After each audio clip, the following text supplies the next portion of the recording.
Neuvaine à Saint Joseph. 6e jour. Prions. Au nom du Père et du Fils et du Saint-Esprit. Amen.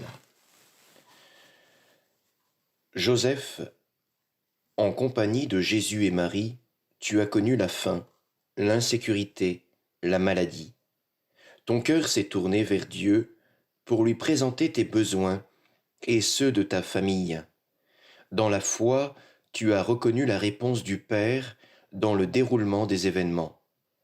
Assiste-moi aujourd'hui dans la présentation de ma prière auprès du Père. Joseph, aide-moi à reconnaître la volonté de Dieu, afin que j'ouvre mes mains pour accueillir ce que le Père m'accorde dans sa bienveillance. Dans sa prévenance, Dieu comble sa création de sa vie et de son amour. Ouvre mes yeux aux merveilles qu'il accomplit sans cesse. Aide-moi à trouver le sens véritable de ma demande, afin que je découvre en moi l'enfant que Dieu a désiré. Amen. Suite de la lecture de l'exhortation apostolique Redemptoris Custos, gardien du Rédempteur, de sa sainteté Saint Jean-Paul II, sur la figure et la mission de Saint Joseph dans la vie du Christ et de l'Église. Troisièmement, l'homme juste, l'époux. Au cours de sa vie qui fut un pèlerinage dans la foi, Joseph, comme Marie, resta jusqu'au bout fidèle à l'appel de Dieu. La vie de Marie consista à accomplir à fond le premier fiat, prononcé au moment de l'Annonciation, tandis que Joseph, comme on l'a dit, ne proféra aucune parole lors de son Annonciation. Il fit simplement ce que l'ange du Seigneur lui avait prescrit. Et ce premier, il fit, devint le commencement du chemin de Joseph. Le long de ce chemin, les évangiles ne mentionnent aucune parole dite par lui. Mais le silence de Joseph a une portée particulière. Grâce à lui, on peut saisir pleinement la vérité contenue dans le jugement que l'Évangile émet sur Joseph, en Matthieu 1, 19, le juste. Il faut savoir lire cette vérité, car en elle est contenu l'un des témoignages les plus importants sur l'homme et sur sa vocation.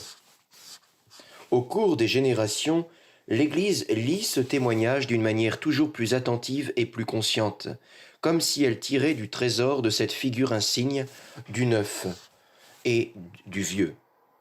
Matthieu 13, 52. L'homme juste de Nazareth possède avant tout les caractéristiques très claires de l'époux. L'évangéliste parle de Marie comme d'une jeune fille accordée en mariage à un homme nommé Joseph. Avant que commence à s'accomplir le mystère caché depuis des siècles en Dieu, les évangiles présentent à nos yeux l'image de l'époux et de l'épouse. Selon la coutume du peuple hébreu, le mariage se concluait en 2 étapes. On célébrait d'abord le mariage légal, vrai mariage, et seulement après, un certain temps, que l'époux faisait venir l'épouse chez lui. Avant de vivre avec Marie, Joseph était donc déjà son époux. Toutefois, Marie gardait au fond d'elle-même le désir de réserver exclusivement à Dieu le don total de soi. On pourrait se demander de quelle manière ce désir se conciliait avec le mariage. La réponse ne vient que du déroulement des événements du salut, c'est-à-dire de l'action spéciale de Dieu même. Depuis l'Annonciation, Marie sait qu'elle doit réaliser son désir virginal de se donner à Dieu de façon exclusive et totale, précisément en devenant mère du Fils de Dieu. La maternité par le fait de l'Esprit Saint est la forme du don que Dieu lui-même attend de la Vierge accordée en mariage à Joseph. Marie prononce son fiat. Le fait qu'elle ait accordé en mariage à Joseph est compris dans le dessein même de Dieu. C'est ce qu'indiquent les 2 évangélistes cités, mais plus particulièrement Matthieu.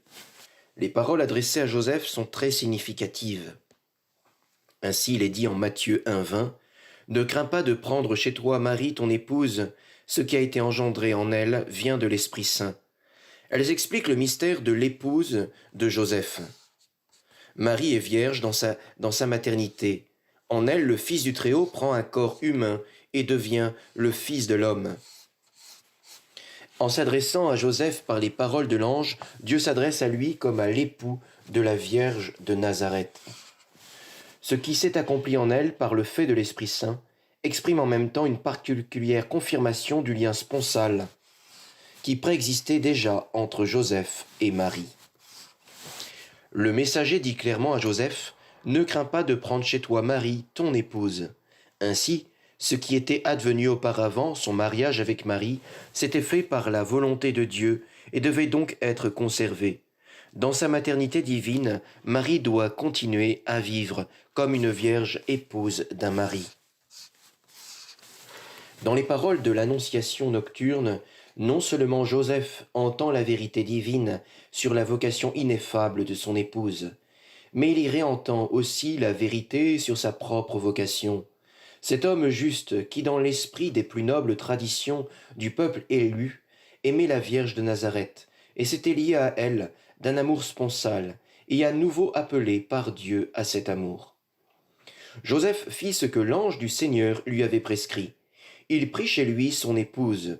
Ce qui est engendré en elle vient de l'Esprit Saint. Ne faut-il pas conclure devant ces expressions que son amour d'homme est lui aussi régénéré par l'Esprit Saint? Ne faut-il pas penser que l'amour de Dieu, qui a été répandu dans le cœur de l'homme par le Saint-Esprit, façonne de la manière la plus parfaite tout amour humain?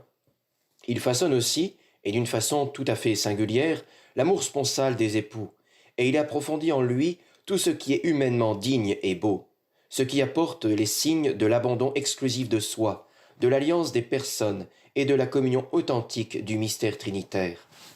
Matthieu 1, 24-25. Joseph prit chez lui son épouse, mais il ne la connut pas jusqu'à ce qu'elle eût enfanté un fils.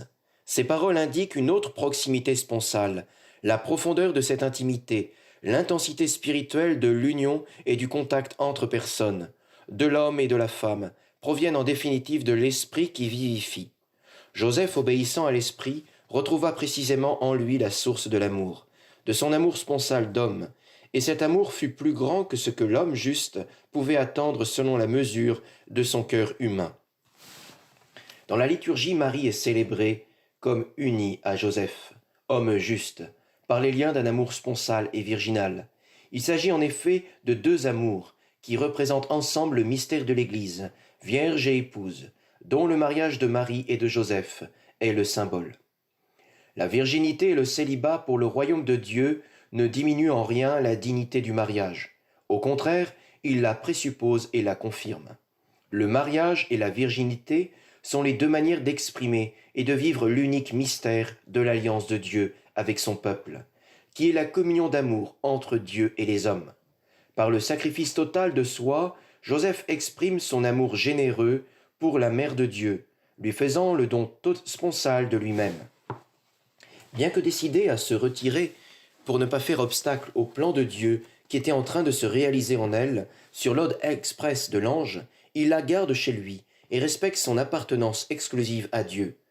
D'autre part, c'est de son mariage avec Marie que sont venus à Joseph sa dignité unique et ses droits sur Jésus. Certes, la dignité de la mère de Dieu est si haute qu'il ne peut être créé rien au-dessus, mais comme Joseph a été uni à la bienheureuse Vierge par le lien conjugal, il n'est pas douteux qu'il ait approché plus que personne cette dignité suréminente par laquelle la Mère de Dieu surpasse de si haut toutes les créatures. Le mariage est en effet la société et l'union la plus intime de toutes, qui entraîne de sa nature la communauté des biens entre l'un et l'autre conjoint. Aussi, en donnant Joseph pour époux à la Vierge, Dieu lui donna non seulement un compagnon de vie, un témoin de sa virginité, un gardien de son honneur, mais encore en vertu même du pacte conjugal, un participant de sa sublime dignité.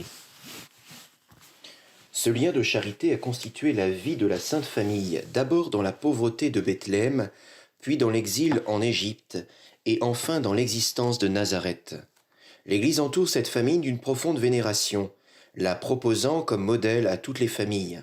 La famille de Nazareth, directement insérée dans le mystère de l'incarnation, constitue elle-même un mystère particulier, et en même temps, comme dans l'incarnation, dans ce mystère, la vraie paternité a sa place.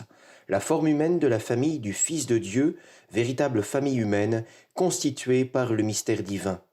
En elle, Joseph est le père.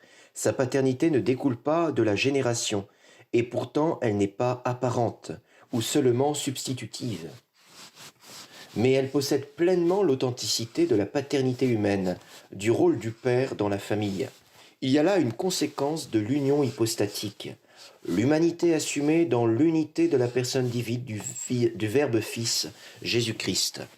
Avec l'humanité est aussi assumé dans le Christ tout ce qui est humain, et en particulier la famille, première dimension de son existence sur terre. Dans ce contexte est aussi assumée la paternité humaine de Joseph. En fonction de ce principe, ce que dit Marie au jeune Jésus dans le temple trouve son sens profond. Ton Père et moi, nous te cherchons. Ce n'est pas là une phrase de convenance.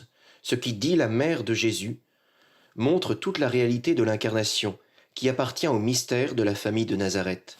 Certainement Joseph, qui dès les débuts accepta en obéissance de foi sa paternité humaine vis-à-vis de Jésus, suivant en cela la lumière de l'Esprit Saint qui se donne à l'homme par la foi, découvrait toujours plus le don ineffable de sa paternité.